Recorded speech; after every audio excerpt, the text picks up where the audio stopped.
pesan-pesannya ya tentang syukur ya, dan juga tentang utang.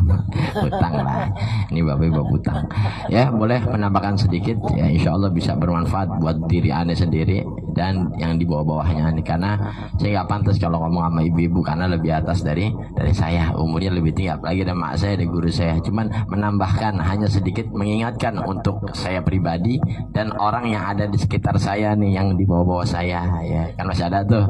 Nah, selebihnya kalau ibu dengar nggak apa-apa ya.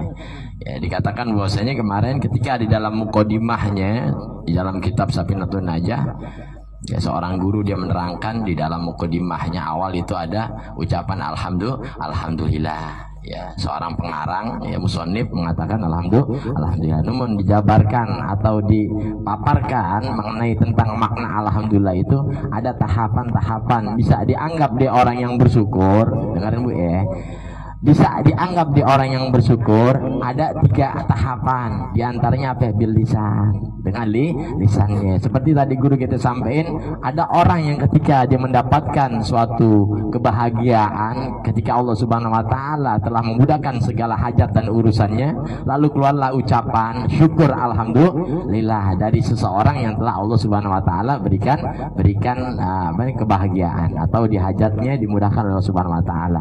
Maka itu dengan lisan. Tentunya kita deh bu ya, kalau misalnya dapat sumbangan kita ngucap ya alhamdulillah ya, pasti gak ya begitu. Tapi kan belum tentu secara jasad maupun hatinya dia mengucapkan alhamdulillah. Jadi nggak bisa hanya sekedar dia dikatakan orang yang bersyukur dengan mengucap alhamdulillah, sedangkan ada 2 tahapan yang belum mereka lalui. Di antaranya apa? Yaitu dengan jasadnya. Bagaimana orang bisa dikatakan bersyukur dengan jasad? Dia tunduk dengan Allah Subhanahu wa taala. Bagaimana syukurnya matanya dia dengan membaca Al-Qur'an? Bagaimana syukurnya lisan dia dengan membaca Al-Qur'an? Bagaimana seluruh anggota tubuhnya bersyukur kepada Allah Subhanahu wa taala dengan menjalankan segala perintah yang khususnya yaitu wajibnya kepada Allah Subhanahu wa taala. Itu bisa dikatakan syukur, Bu. Dan juga yang terakhir dengan hatinya. Bagaimana hati itu bisa dikatakan bersyukur kepada Allah? Dia redha dengan segala ketentuan dan ketetapan Allah Subhanahu wa taala, yang buruk maupun yang baik. Kadang-kadang kita bisa syukur kepada Allah dengan hal-hal yang baik, yang sifatnya bisa nguntungin diri kita. Benar gak? Yang sifatnya bisa nguntungin diri kita dengan urusan dunia, baru kita bisa mampu bersyukur kepada Allah. Tapi segala takdir yang buruknya Allah Subhanahu wa taala sulit kita bersyukur. Benar saja, sulit kita bersyukur. Sulit, apalagi tadi Ustaz bilang. Contohnya kita habis salat tahajud, paginya kita dikasih meriah sama Allah, bisa gak kita bersyukur? Orang yang bisa bersyukur, orang hebat itu. Ketika Allah Subhanahu wa taala jadikan ketentuan dia bahwa malamnya dia minta kepada Allah dalam keadaan sehat, lalu paginya dalam keadaan sakit. Andai kata dia bersyukur, itu masya Allah tuh orang. Kenapa?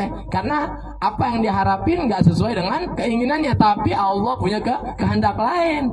Dan ketika seseorang hamba dia menuruti keinginan Allah, menuruti kemauan Allah, dan dia bisa qanaah, bisa qadha, itu orang yang bersyukur. Tuh, paham ya?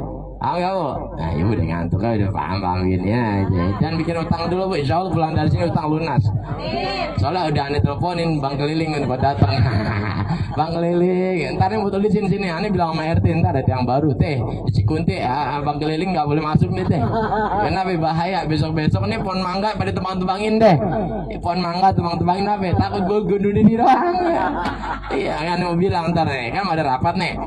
Kita tulisin yang gede ya. Itu ganti tulisannya yang gede. Bang Keliling dilarang masuk. Terus bagaimana Bang Keliling mau utang? Itu Bang Keliling Bu, mohon maaf, dia itu apa namanya, dia nggak punya hukum Bu. Dia jadi ibu nggak bayar juga nggak apa-apa sebenarnya ya. Makanya doain saya bisa jadi orang kaya Bu. Dari ibu-ibu semuanya insya Allah utangnya saya lunasin. Insya kalau kawin dulu kan nggak jadi. Kalau misalnya kawin dulu saya, bini saya tukang utang juga. Ngomong aja biar utang dulu. Iya nanti ntar tenang Ustaz bawa duit banyak dong. Makanya Bu, insya Allah pelan-pelan kita datang majelis malam minggu deh khususnya ya, malam minggu nih sama guru kita Ustaz Wijat. Pelan-pelan Ibu minimal nih bisa 2 jam 3 jam yang tadinya pikirannya utang mulu bisa beralih kepada sesuatu yang bermanfaat, yaitu ilmu. Pulang dari sini nggak apa-apa, ibu pusing lagi juga. Iya, nggak apa-apa. Tapi yang pelan-pelan. Ya, kembali kepada tadi, ada 3 tahapan bisa dikatakan dia orang yang bersyukur, yaitu dengan lisan, dia mengucapkan alhamdulillah. Yang kedua dengan badannya, bagaimana bisa dikatakan dia orang yang bersyukur? Dengan badannya dia mengaplikasikan setiap nikmat yang Allah Subhanahu wa taala kasih dengan badannya, dengan bersujud kepada Allah, dengan baca Al-Qur'an. Nih ibu lagi bersyukur sama Allah dengan apa? Dengan jasad ibu. Buktinya ibu dari rumah datang ke rumah saya untuk menuntut ilmu, itu salah satu tanda syukur, Bu. Dan nanti ketika Allah Subhanahu wa taala memelihara ibu untuk tiap hari datang, setiap minggu datang di majelis ini, insya Allah dimudahkan segala urusannya oleh Allah Subhanahu wa taala, karena tidak ada satupun orang yang ketika mendekat dengan Allah Subhanahu wa taala Allah susahkan segala urusannya. Benar Ustaz ya? Oh, Allah mudahin. Minimal ibu gak gantung diri deh pulang dari sini. Ibu gantung diri. Karena banyak video-video Bu ya, diojol-ojol, ya Allah, kita ngelihatnya Masya Allah ya. Ada gara-gara utang pinjol dia sampai gantung diri, sampai dia ninggalin anak istrinya, ya Allah, sampai begitu ya. Tapi kalau kita ngaji datang sama guru-guru kita, ada bentengnya Bu, ada tamengnya, sehingga pemikiran negatif, mohon maaf Bu ya, pemikiran negatif hilang dengan segala yang ada disampaikan oleh guru kita itu, zikir-zikiran, sholawatan, nasihat-nasihat tuh. Insya Allah saya juga dulu begitu Bu. Kemana saya habis kehilangan helm Bu, helmnya helm orang lagi, disuruh gantiin. Mana mak saya WA-in, mak pinjam duit dulu 400 mak buat gantiin helm orang, nggak enak tuh, helm hadiah dari suaminya ulang tahun. Dia maunya helmnya modelnya kayak begitu. Aneh suruh ganti aja 375 mereknya KYT. Hilang dari rumah Habib, seharusnya kan aneh kan bantuin maulid, seharusnya dapat keberkahan. Karena aneh kan nolong Rasulullah SAW dalam acaranya, benar. Tapi kenapa aneh dikasih susah sama Allah sehingga helm orang bisa hilang? Akhirnya aneh kena ganti. Aneh nggak punya duit Bu, mohon maaf. Ada duit kemarin tuh 500.000 bakal bikin SIM. Selebihnya aneh gak punya duit lagi, ngandelin orang aja. Makanya kadang aneh kalau nyapu depan orang aneh kencengin tuh nyapunya biar orang pada keluar. Akhirnya dia ngasih makanan. Aneh kencengin tuh, aus gitu. Habis aneh minta mama aneh gak berani. Palingan kalau lagi kepepet atau ibu aneh, emak aneh punya inisiatif. Ali berarti gak punya rokok deh. Kalau gak punya duit dikasih, gak punya bensin dikasih. Nah aneh kemarin bilang sama emak, mak pinjam duit. Emak nggak jawab, dengerin doang kayaknya, emang gak punya duit juga kali. Akhirnya saya minjem sama adik saya tuh 200.000 putri. Ada cepek katanya. Cepek udah deh, cepek aja deh, kasih pego deh. Akhirnya nyari di mana lagi. Alhamdulillah Allah tolong Bu. Yang punya itu bilang apa? Yaudah saya pinjemin. Jadi yang kehilangan dia minjemin saya duit. Nah ada pinjemin 300 nih. Tapi ntar lo utang sama gue ya. Nah ini helm, ntar gue kasih bini gue ya, karena itu punya bininya. Gitu. Akhirnya alhamdulillah deh kalau begitu bulan depan. Iya, jadi pertolongan Allah tuh nggak mesti dengan uang. Bisa jadi orang yang sedang dalam kesusahan itu ditolongnya melalui hal-hal yang lain seperti tadi. Ya bisa jadi, ya udah deh, utangnya gua lunasin, ya kan? Kalau nggak kontrakan gua bayar, kayak begitu. Jadi sifatnya pertolongan Allah tuh nggak mesti dengan uang. Ada juga misalnya dia udah doa sama Allah, ya Allah, malam tahajud nih ya, di doa sama Allah, ya Allah, besok rentenir mau pada datang, ya Allah 10 orang. Mana ada orang Padang, orang Ambon, orang Batak, orang Jawa. Di doa sama Allah tuh, gimana ya? Akhirnya dia bersandar sama Allah. Ditolong sama Allah, bukan dikasih duit sama ditolongnya apa? Dimatiin tuh rentenir. Akhirnya nggak jadi nagih. Doanya ibu-ibu kan begitu, biar mati tuh rentenir. Ya insya Allah. Yang ketiga dengan hati. Bagaimana orang bisa dikatakan syukur? Yaitu dengan hati. Bagaimana dia qanaah, ridho, seperti yang disampaikan oleh guru kita. Kita mesti ridho dengan ketentuan, ketetapan Allah yang baik maupun yang buruk. Jangan kita menerima hal-hal yang baiknya dari Allah sehingga timbul rasa syukur. Tapi yang buruknya juga perlu apa ya, hal-hal yang buruk yang Allah kasih dalam diri kita. Contohnya apa? Sakit, ya. Tadi yang saya bilang sampein masalah harta kita kekurangan, anak kita sakit, palanya pada bejendol, kan pusing orang tua. Anak kita bandel, itu mesti syukur Bu. Iya, ada orang 10 tahun, 50 tahun belum punya anak sampai sekarang. Ibu dikasih amanah sama Allah Subhanahu wa taala, kasih karunia luar biasa. Ibu kan kalau baru lahir anaknya Ibu senang banget, bener gak? Suami senang banget, alhamdulillah anakku bisa lahir 20 tahun, 30 tahun banyak loh di luar sana yang belum punya anak sampai sekarang. Sampai keluar duit buat orang-orang pinter, buat mijitin dia, buat ngurutin dia. Iya. Tapi ibu alhamdulillah, ibu gratis tuh, pakai KJP beranaknya. Ya alhamdulillah, ibu bersyukur ya. Nah anaknya tiba-tiba misalnya diatur ya. Ada itu am ngeluhnya anak mulu Zat, anaknya sudah diatur gini-gini. Wah ada ya, alhamdulillah insya Allah gedenya jadi insinyur.